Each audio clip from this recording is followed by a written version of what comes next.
Welcome back, casual gardeners. I am at the Conservation Garden Park with Shaun. Hi. Hey, so what's your role here? So I'm the Conservation Garden Park Manager. Oh, That's sweet. what I do here. Yeah, yep. I got the manager. I love this park's mission. Like the whole purpose of this park is freaking amazing. Yeah. You're gonna explain it better than I do. Conservation Garden Park is a botanical garden, but it's really a water-wise demonstration garden, which makes it a little bit different than a standard botanical garden. We're owned and operated by a water utility, a drinking water utility, Jordan Valley Water Conservancy District. So I'm an employee of the water district, and the garden is owned by the water district. The Jordan Valley Water built the garden almost 25 years ago now. It's slowly expanded over the years, but its mission is water conservation. So the water district that owns the garden sees water conservation as water supply. We use about 60% of our drinking water to water our landscapes. So that's actually our greatest area to conserve. So that's why the garden is here, to show different examples on how to conserve water in your landscape, because it's the greatest area to conserve is outside. Are you guys feeling like any more like mission urgency with the whole thing that's come up with the Great Salt Lake? For anyone who's not in northern Utah, the Great Salt Lake looks like it's drying up. And if it does, that is going to wreck our air quality in the valley. It is going to do significant damage to the economy. We're looking at possible climate alterations because we rely on the lake to kind of moderate temperatures, and then also it brings us a lot of our precipitation. It does. So if we lose that water, we lose more water. The Great Salt Lake is an important part of our local ecosystem, our local water cycle. A lot of times when we talk about water cycle in elementary school or middle school, we talk about the big water cycle, which includes the oceans and things like that, moving snowstorms and rainstorms around, affecting climate that way. But also there's local water cycles, and there's even local water cycles to Salt Lake County, which is where the garden exists, and the Great Salt Lake is to the north of us. But the Great Salt Lake can impact the amount of snow that we get every year, and if the Great Salt Lake disappears, the amount of lake effect snow that we get in our mountains will decrease. Having sustainable landscapes that are appropriate to this area and use less water will help to put more water into the Great Salt Lake and help to keep that local water cycle going. The purpose of this garden is to conserve water. It's really green where we are right now. Yeah. Is this a thirsty part of the garden? No, in fact, this is actually one of the most water-wise areas of the garden. This is in the oldest part of the garden. This is the woodland yard, or the woodland exhibit.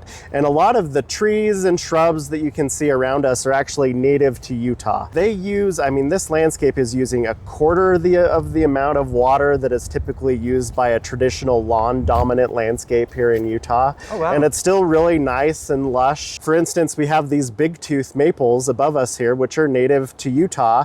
So when people want to go take a drive through the canyon to look at all the beautiful fall colors, this is one of the main trees that they're looking at that's turning those beautiful fall colors in our canyons. And it does pretty well here on the valley floor too.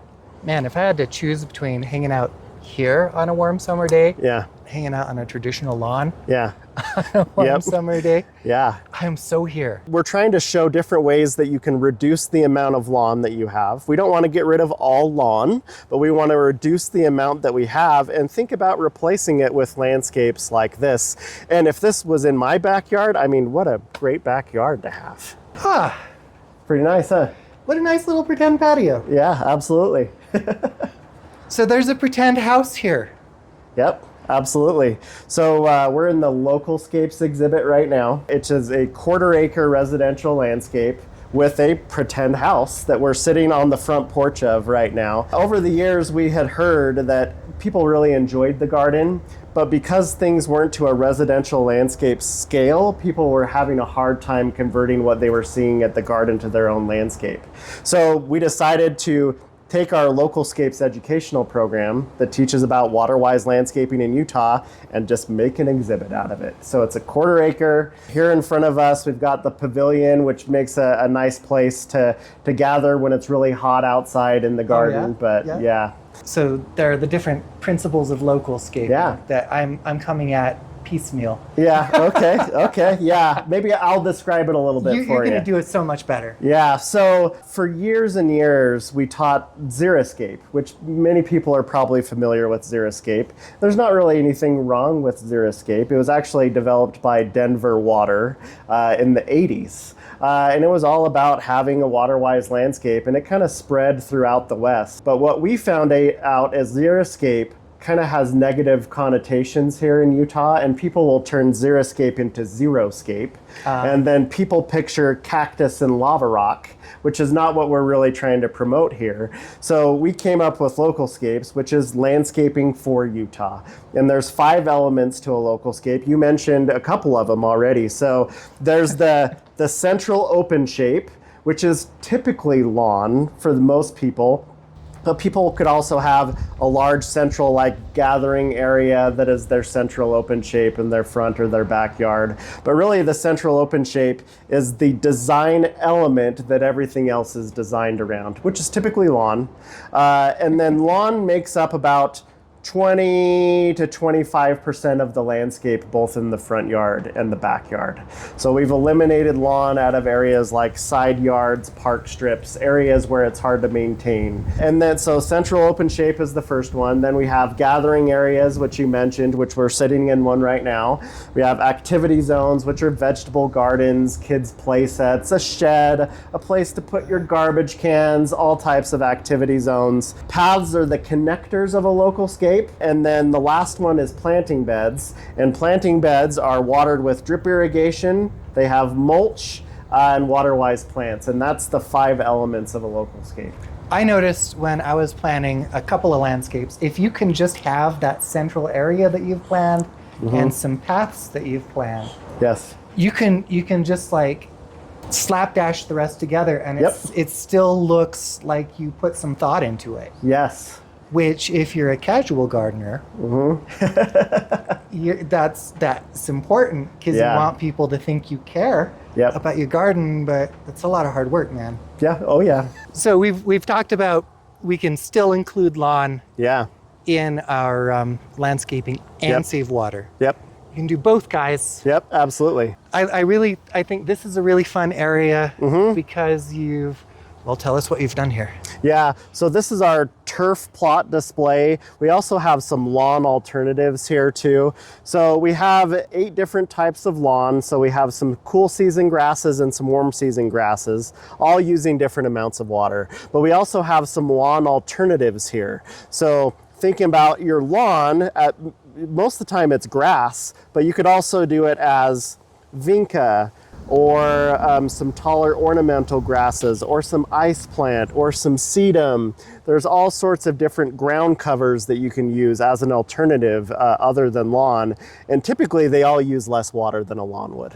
So this is a lot of fun because you can kind of try on different ground covers and different grasses without having to commit to them first. Yep, absolutely. So I love this display for that reason. Yeah. And then also just the side-by-side comparisons on your little signs, says how much water it uses per year. Yeah. I think that is so helpful. Here we are on the park strip exhibit. Yes. Here you've focused on just what you can do to flip your strip.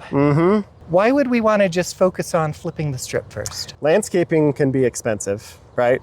And there's lots of people that are wanting to get involved with conserving water, changing their landscape, which is great, but it all costs a lot of money.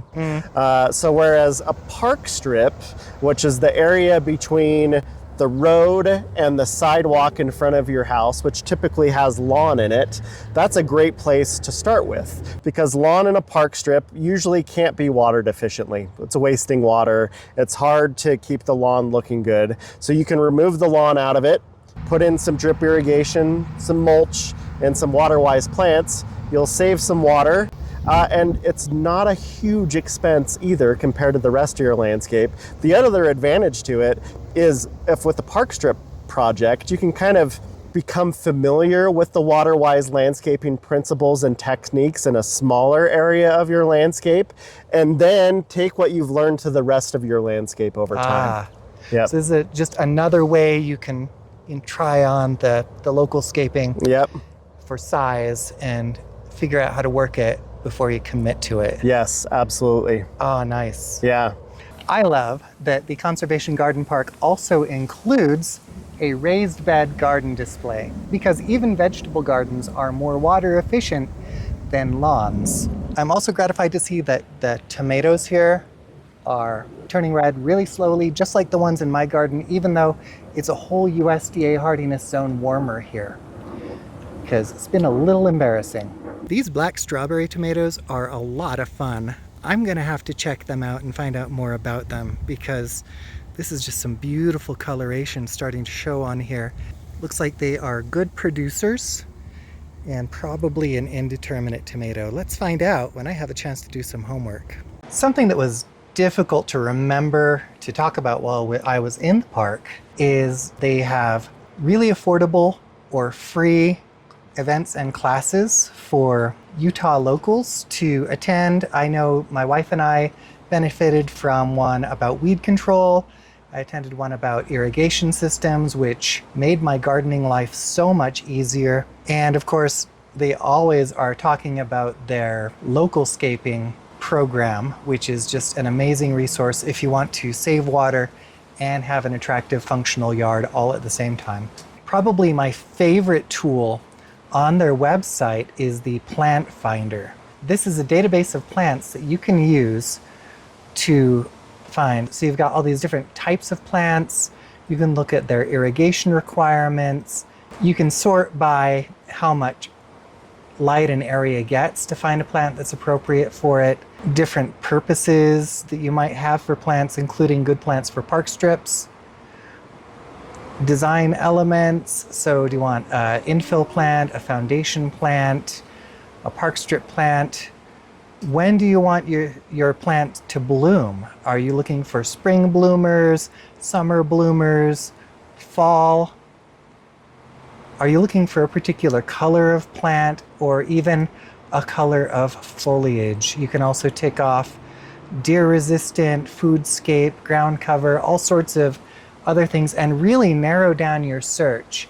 This is a resource that is going to be helpful for anyone who is gardening in North America and perhaps parts of Europe for some of the plants. This is going to have a focus on North American and specifically Utah native plants, because those are the ones that are most likely to conserve water here.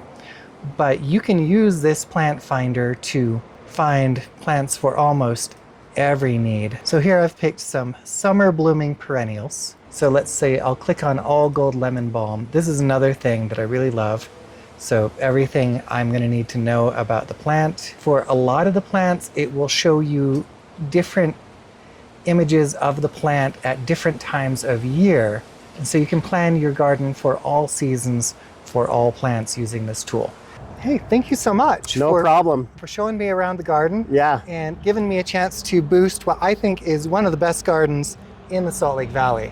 Yes, thank you. Yeah, my family has been coming here for years now, since before COVID. So from back in another time, we've been coming here because it's a beautiful place. And not only that, but it's a really great place to get ideas, and you can come here year-round for free. Yeah, we're free. It's free, guys. This is a free botanical garden. So if you're in northern Utah, anywhere in northern Utah, and you don't come here, you're not doing yourself any favors. And I love that we can come here in the spring, see what looks good in the spring, summer, see what looks good in the summer, and then again in the fall, and it's just can see the changes in the seasons. Yep, absolutely. It's brilliant. Yeah, and we're open during the winter too. And you'd be shocked to see how much life and different things that you can see even in the winter too. So that is awesome. Yeah.